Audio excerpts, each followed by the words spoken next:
Hi, Kathryn here with Handmade by Circle Art Designs. Today on my work table, I will be working on a pair of memory wire double loop earrings using the large Strawberry Quartz chips from the August Bead Box that has gone into my own stash. These are gorgeous, lightweight earrings using the memory wire that is normally used to make rings. At least that's what it says it's for. But we have a different plan. So let's turn our eyes to the mat. So as I turn my eyes to the mat and see this thankful and blessed, I am reminded of this weekend. Thankful and blessed. Well, I am thankful that we celebrated my daughter's birthday this weekend. We waited to the weekend and celebrated together as a family. And a surprise for me was when we came out of church, because I really wasn't expecting anyone besides my daughter. Our youngest boy and his wife were waiting for us to celebrate my daughter's birthday. And that only emphasized in my own heart, not only am I thankful for the people that God puts in my life, but I am so blessed by my Lord with the unexpected surprises that is so easily taken for granted. But I am truly thankful for my family and for my church family, and for the blessings God puts in my life every day. And did you know that the time I spend preparing this and sharing with you is one of the blessings I look forward to every week? Thank you so much. All right, now to the mat. All right, the pen is in place. Maybe my hands can find this. And we're starting out with this large Strawberry Quartz, dyed quartz that is, chips from the August Bargain Bead Box. These were in my stash. I didn't use them all up. Also, from my own stash, I'm using these 4mm and the bright silver spacer balls. They will look beautiful with this. Aren't those pretty? This will be really, really lovely together. Next, I bought some of this memory wire. This memory wire is from Bead Along. I bought it on Amazon. It is in a beautiful, bright silver. And they say it's for rings, but we're going to make earrings out of them. That has a ring in it, right? Okay, next up. These are clips that I'm using because these earrings are for my own personal jewelry collection. And as you know, or if you've been with me any length of time, I wear clips because I've never found anything I could put into my ears that didn't cause me lots of trouble. But here I've put out some fish hook in case you want to use that. And I have also pulled some of the wire from my own some of the chain from my own stash. So we're going to start out by cutting a loop of this memory wire that the ends just meet each other. Can you see the end right there? I'm trying desperately to show you. There you go. So we're going to use our memory wire cutter, and it's a little tricky whenever you're using on these little bitty memory wires, but it works. I use the front of my cutters. I'm lining it up so it's right together. This will be the bottom rung. And now when I cut it, it springs away, and you see there's just a little bit of space there. Now for the second rung, or the rung nearest the ear wires, we're going to make it a little longer so it loops over itself, because remember, when we make our turns on this, we're going to use part of this up. So if you see that one, that's about how far you want to make it loop over. So you need 2 of the first one and 2 of the second one, because you're using both of them in the earring itself. I've pulled my chain nose pliers. The one before that were my straight nose pliers, and we're going to get ready and turn this memory wire. So starting with the one that we left the small gap with, we're going to take our straight nose pliers and we're going to turn them first towards the wire itself, making sure that you close the loop. Now, I am using mine maybe a fourth of the way down the straight nose pliers. It really depends on how big you want that loop, but you want a bit of consistency with them. Don't worry if it's not completely consistent, but you want to go ahead and turn the first loop and remember where you put it when you turn the second. Now goes on a spacer ball and then one of the chips. I love this strawberry chips, and they're nice big chips. They're just lovely. And then another spacer ball. And you might be thinking, well, that's not much on this, but remember, it doesn't have to be complicated to be beautiful. And we're doing, for the next little bit, some simple earrings that are really gorgeous when they're put together. So I'm taking my straight nose pliers again. I slipped with my straight nose pliers, and I'm going to take little turns as I move it down until it reaches the wire itself, the curve itself. Now then, you cannot use them like this. I guess you could if you were going to put chain on this one, but I'm going to put this on my first loop. Now I'm taking my fingers, I took my fingers and I just bent it back into shape a little bit because I had been turning so hard on these. I put it on the wire, on the mat, made sure they laid flat, and now I am turning these loops, and it is very important that the loops turn to where they go straight back. If there's any curve in them at all, they will lay funny on the hoop that you're going to make next. And while I am getting this straightened up, would you please like, comment, and subscribe if you haven't already to this channel? And remember to click that notification button so when we put new things out, you will be notified. Thank you. All right. So now then, after I get this chain out of the way, we're going to go ahead and pick up the second of the loops. And this is the one that overlaps. Believe me, you're not going to have any overlap when we're through. Taking your straight nose pliers, again, you're going to go ahead and you're going to turn a loop. Now this time I am turning my loop a little higher up on my straight nose pliers. Again, this loop we're turning to the curve of the memory wire. Make sure that it closes. When I did this the first time, I did not get it completely closed, and I had to do some taking apart and closing that loop. So now I'm slightly paranoid about closing the loop.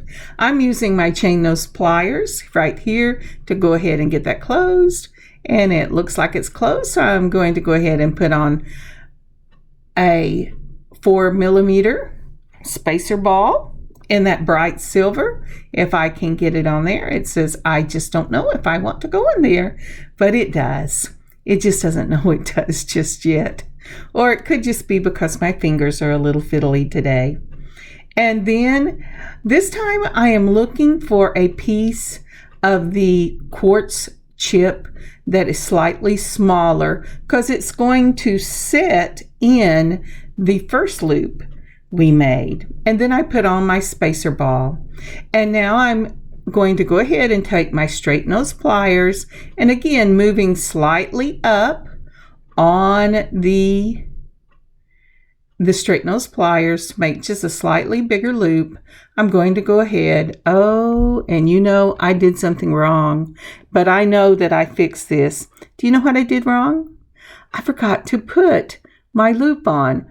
So I'm going to go ahead and do this because that's the way I filmed it, and then I'll show you what I did. It's going to take a minute, and I'll go, wait a minute. That is like so wrong. So I just pulled it out. I took the bead off because you have to put this on first, just like that. Then you're going to put your spacer, and then your chip, and then your spacer. And then I'm very carefully going to make sure that I put the loop, the same size, right back into this memory wire. That's why it's so important whenever you're working with things like this that you know about where you have set your wire on your straight nose pliers. There's no marks on them. You can put a mark. You might file a mark. But usually it's just with practice, you know where you're going. All right, I had to pull it out a little bit, but this is the way that this piece is going to hang, with the half loop hanging off the bottom of the top loop. There you go. And it should swing just like that. Now, if it doesn't swing, more than likely, either your chip on the bigger loop is too big and it's preventing it, or more than likely, I should have said the more than likely, I should have saved it for this, your circles are not in a straight plane when you turn them to the back. Now here I have counted off. Oh, my hands have fallen. Come on, get back up there. I have counted off 5 links, and in link number 6, because I know this chain opens, instead of using a jump ring, I'm going to go ahead and take a chain nose and a curved nose. I'm trying to get it where I can see it. And there it is. And I'm going to count off again 5, and then do in the 6th one, I'm going to open it up and use that link as a jump ring. I like to do that. I don't like to add hardware where I don't have to add hardware. And so I'm just going to go ahead and open this up just like that. And you should have a total, including the one you use as a jump ring, of 5 on one side of this earring. Okay, moving on, we're going to count another 5. I'm going to hold it with my finger on the 6th one. Go ahead and pick up my chain nose pliers and the curved nose. I'm going to grab the 5th link and I'm going to open it up. Now there'll be a twist of the wrist. Only use one wrist. Remember, we don't want to strain the links in this chain any more than we would want to strain a jump ring. And once I get it off, and sometimes it's a little tricky, but once I get it off, we will have 5 for each side, 5 links of this chain. Go ahead and put on the one that's opened, that you just opened, on one side, and again with a twist of the wrist. Oh, you know, the straight nose that I'm using doesn't have any ridges because I didn't want to scar it, and it jumps off more often than not.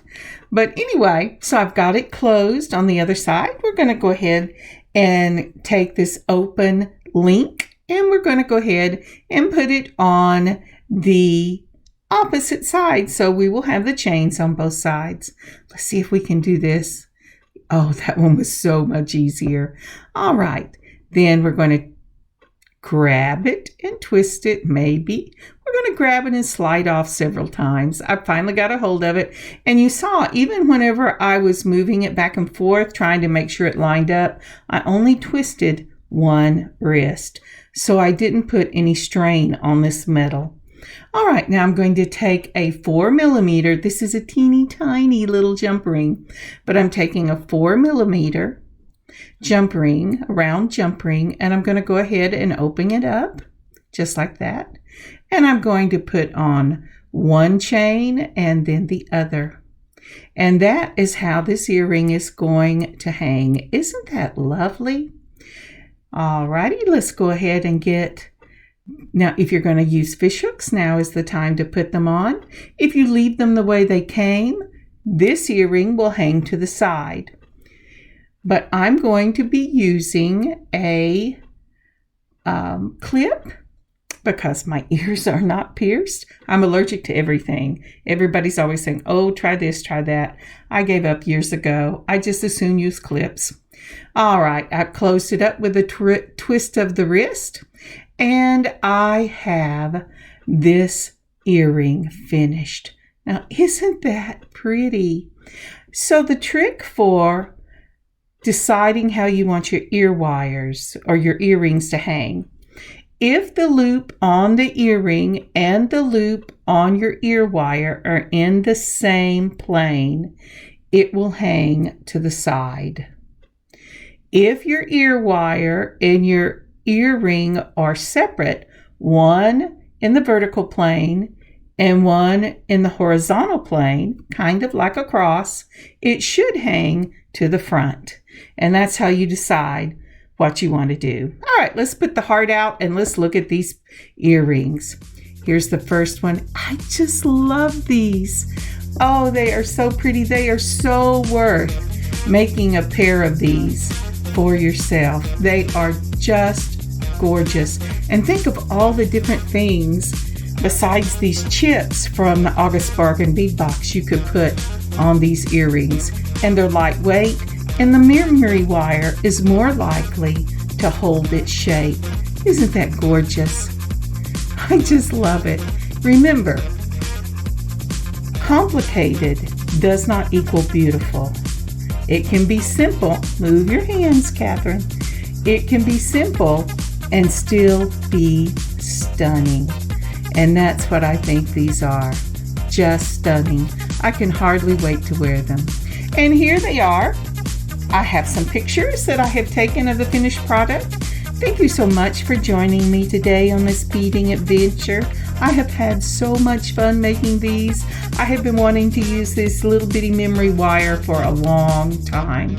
I hope you get some for yourself and you make a pair of these lovelies. They are truly beautiful, simple, lightweight, and beautiful. Please remember to check out our shop at circleartdesigns.net and go by our channel and see some of the other things we have up. I love making these videos and sharing them with you. So take a look and see what we have. Again, God bless you, God keep you safe, and I should see you later in the week. Kathryn, circleartdesigns.net.